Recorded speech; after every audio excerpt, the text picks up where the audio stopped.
Taking full-length practice exams is the only way to experience the pressure and time constraints of the actual PMP exam.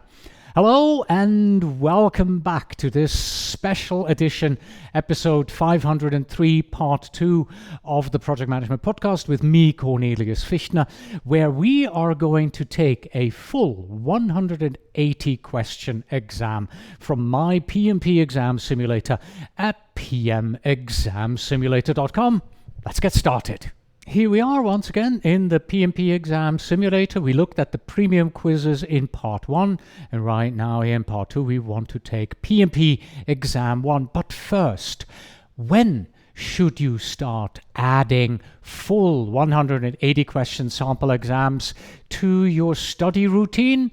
When you are about 3/4 done with your course. Most of us, as we are preparing for the PMP exam, we do take a course to earn those 35 contact hours that PMI requires.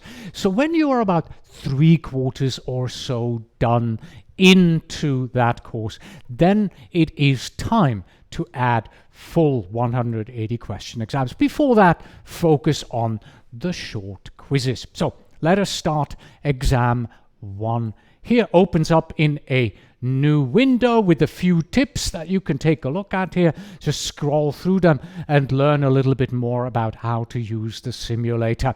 Let us get started right here.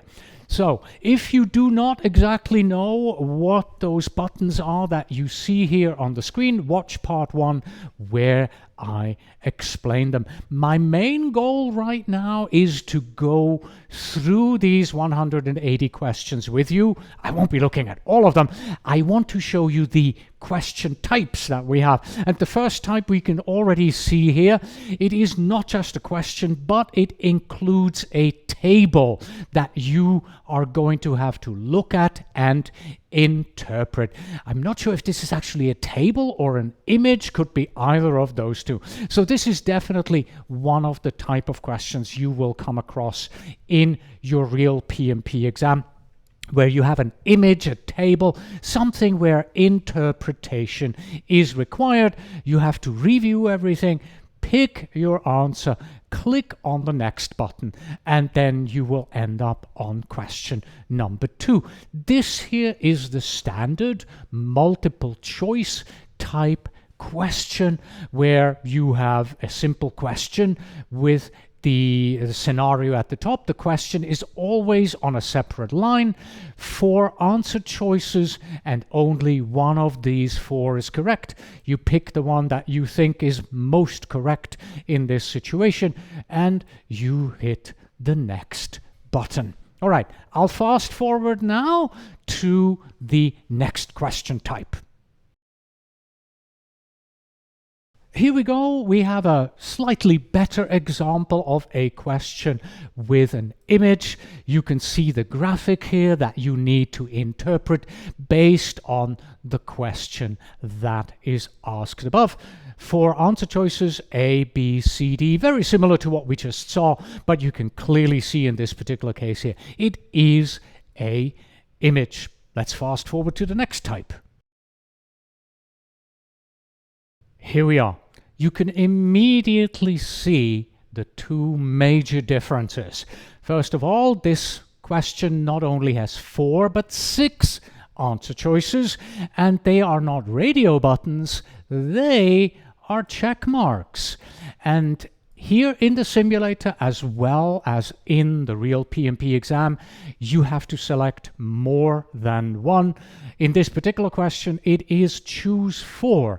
So both the simulator as well as the PMP exam will tell you exactly how many you need to choose. So I'm going to go with A, C, I'm picking them randomly, D, E, that's 1, 2, 3, 4. Wonderful. One more note on this type of question.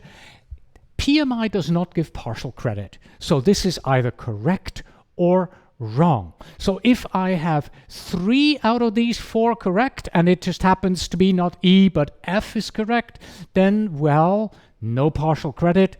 I'm either getting the answer correct or I'm getting it wrong. let's fast forward to the next type. Here we are on question 59 with a drag and drop question. And as you can see here, the instruction says drag and drop the items from the right to the left. So you have to read the scenario, read the question, and then decide which one of the items on the right is a match for answering the question. So you need to drag and drop these here from the left to the right onto the one that you think is correct. Obviously, I'm doing this at random right now to show you how this works. And on the PMP exam, you would need to do something very similar.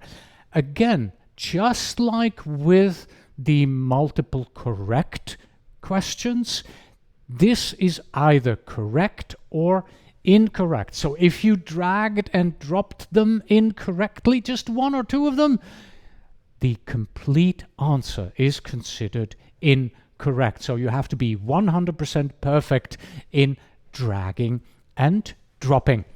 Since we are here on question 59, let's move on to the next question, which happens to be question number 60, because at this time on the real PMP exam, you have completed part 1 of your exam. That means the system, the real PMP exam, will now give you the option to close out part 1, then take your 10-minute break, and then continue with question 61 to 120, which is part 2.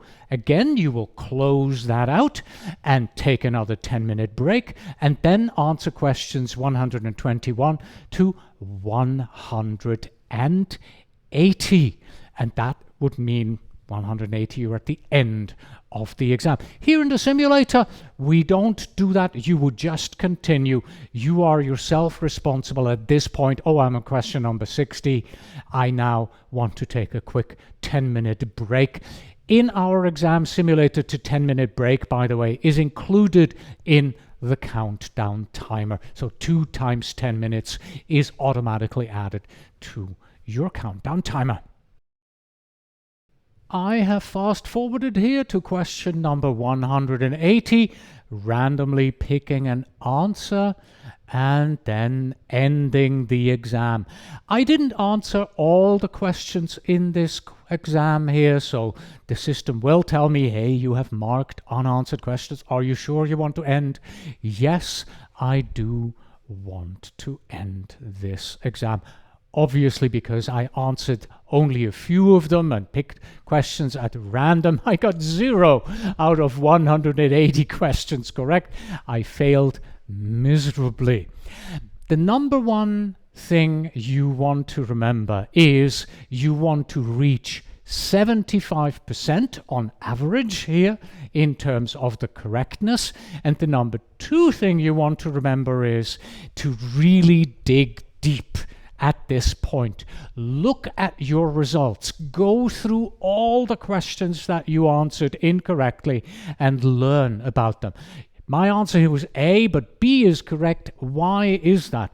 Open up the question, look at what would have been correct, read the explanation, read the detailed explanations, even watch one of my training videos that are included here if you have access to those. We also have the references down here where you can review and learn more about this topic. So it's really important that you spend a lot of time learning from your mistakes so that when the real day, the real PMP exam comes along, you are prepared to answer these questions correctly, because my simulator has taught you what the correct answer is. Closing this window.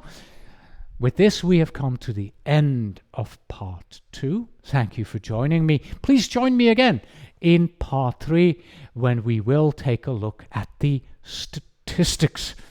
Until next time.